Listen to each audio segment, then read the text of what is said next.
Hello and welcome back to the channel and another tutorial, and in this one we're just going to go through the new assets that are in the game as well as those that have been updated. Now this has been a launch that in my opinion is much better in that it's focused on tools that we can use to create courses rather than assets and just dumping things that you can only use once. But that said, the ones that they have incorporated are going to be really good and really useful for us, particularly certain types of bushes and the new grasses. So we're going to go through those as well as things that I think you should learn to use about them. Enjoy. So first up, we're just going to cycle through the objects, and trees, you've got a few new types. So the new acacia trees look really, really good. And crucially, everything renders better from distance as well, which helps across all models. Next set of new trees you have are some different types of cedars, which I don't think existed in the old game. You also have some updated dead trees. The junipers certainly look better, and the Kashmir elms have mercifully undergone a better improvement, so these look much better than they did in the previous game, particularly these few new models. You then have some super bright maples in all kinds of different colours that are going to be very useful for Japanese style courses. And there are some new pines that will fit that style of course as well, that look kind of like mini bonsai trees. These are very cool models that I would expect people to use. We also get some cool Serenoa bushes that are going to be nice on tropical courses. And a personal favourite is a couple of cool sycamore trees that I think will suit sandbelts really well. Finally, and I don't know if anyone was asking for these, but we also have wisteria, which I guess you could put on clubhouses. We're going to see all sorts of terrible multicoloured courses now. By far the bigger thing in the new trees menu, though, is the bushes, which now hug the ground much better than they did before, so you don't have to sink them if you don't want to, although I still am, whether by force of habit or because I believe it looks better.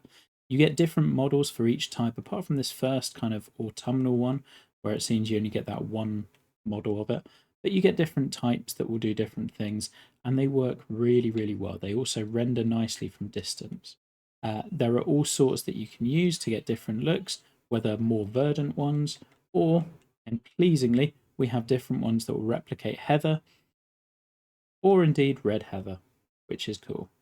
So this one in particular I can see being used a lot to generate heathland kind of looks.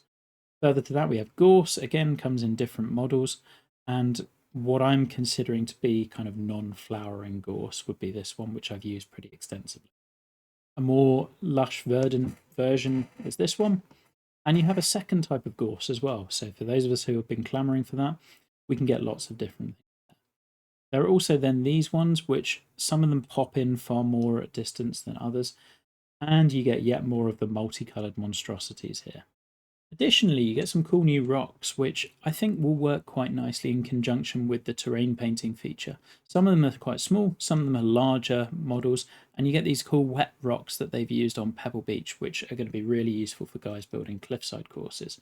So whilst there's not a huge amount of them, I think the ones we do get are very, very useful. In terms of plants, not much new, but you do get some cool bamboo, which works pretty well. You do get some cacti, which are very cool again, and so desert courses potentially back on the menu. However, you will notice that if we go back to the very old ones, which are just entitled plant, some of these are really starting to show their age. So, for example, this little fellow, which I've always loved, looks very blocky.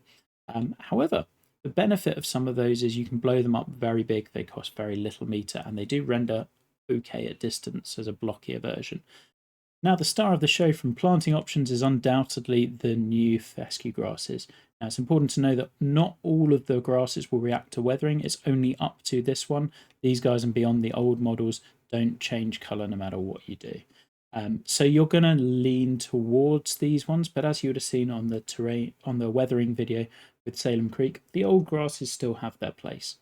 Now, the models from this one and beyond were in the very first build that we got, and I find that these ones react a little bit better to the weathering and also have a better, slightly better draw distance. For example, if we go to this one and multi-plant it, you can see the amount of distance this is drawing from. Admittedly, my graphics settings are pretty high on this, whereas so they're going through to about here, we can see them. Whereas if we were to go to the kind of equivalent on the autumn one, you're not seeing that from here, and we have to zoom in a little bit further before it properly pops in.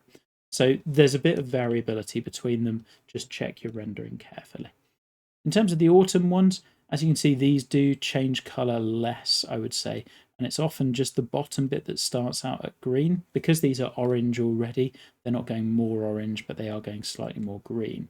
Whereas this one, you can see, does a little bit less as well. So I'd find these ones, you can look at them in multi-plant and get a bit of an idea of what they do, but those are going to react slightly less. One cool set is the coloured grasses, which are back and also render beautifully from distance. So we can see those quite a long way away, and including the coloured tips. So for example, your orangey grasses will show up a long way away. The purple I find does a little bit less well, same with the pink. And you can see how the stems, again, the green bits are the parts that react to the weathering. And we're going between 0 and 100, so bear in mind that you can get pretty much every shade in between that. If we're going on to another couple of grasses that are particularly useful, I like this one, not because of the sparkly nature of it, but because from distance it turns into almost more like a bush, which therefore means you can use it to block out different areas of planting. If we go back to normal colour planting, you can see how this one kind of adds a bit more density to planted areas, which I really like. Similar is true with this one. This one thickens things up quite nicely.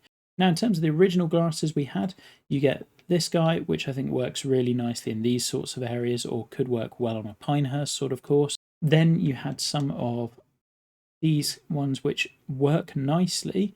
I don't really see much of a use for this one personally, but they link to the ground rather than floating, which is nice. My favourite of these is this one, which I've used a bunch on the edge of grasses because I find that that one just works particularly well in terms of being spiky and close to the ground. Other ones that I would particularly want to highlight are the wavy ones. My favourite of these models is this one, because we can span that around, and as spinning it, you get this kind of really wild, unkempt fescue look, which I think is just great. The ones with tips on them, just bear in mind that those tips will vanish from a distance, so they kind of merge in. Lots of these grasses, I would say, are going to be relatively interchangeable. The things that you're looking at between the models are how green the stems stay when you go and weather them. So if we go here, you can see that this one still stays pretty green apart from the tips, whereas this one less so. So that's one thing to bear in mind, and some of them weather almost completely, which is great. Additionally, you're going to want to look at how well they render from distance and whether they get a bit more blocky. But really, they kind of look very similar from distance. So it's just about the mixing and matching close to the tees and greens that you particularly want to be focused on. In addition to our planting options, they've also updated a lot of the houses and buildings. So for example, if we look at this clubhouse, you can see that it's got some better decals, textures, there's some shutters closed, there's just more detail work. Same is true with all of these. They remain the same base models, they've just all been updated. The same is true for the townhouses. Whilst I wish that these modules bore up in size and scale better to these ones, they have updated the very old houses and or are working through them. So you can see lots of these are now higher definition, have better texture work, and are just more in line with what we would currently expect. Not all of them have been upgraded, so presumably these ones are going to come further down the line, and some of the city buildings look the same as they always did.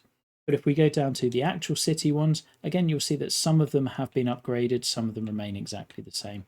There's kind of a mixture, and I would imagine they are still working through these, but for some of them, they're very noticeably the same, some of them different. For example, the roof on this one you can tell is different, things like that. They're not major changes, but there are little changes, and the ones that are old really show their age now compared to their newer counterparts. Crowd seating has also been given a little bit of a facelift, so you've now got railings on them, and their models just look better. There's more to them, you've got some see-through glass windows. I still really wish we had modular pieces in the designer, and I hope that those are coming further down the line. But I do think the stands are a big step forward and look much, much better. So works well with the rest of the game. Along with those, camera towers have been given a slight facelift as well.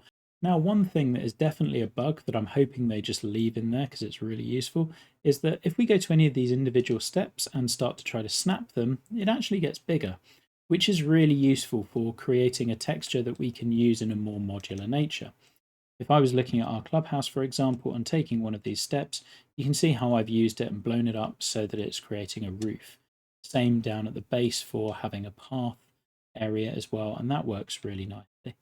So that's really it for our new objects. There's not a ton of them, but the ones there are, they've clearly thought about how we were going to use them. And I think the bushes and the fescue grasses that we're going to get really bring a lot to the table. Additionally, the biggest things that they needed to address with this game were the rendering and lighting issues, and that makes so many more of these objects more usable. Now, are there still things I would want to have in the game? Absolutely.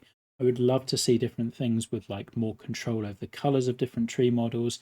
I would love to see different types of fescue grasses that go different colors, but you can still blend in the old ones and they'll work pretty nicely.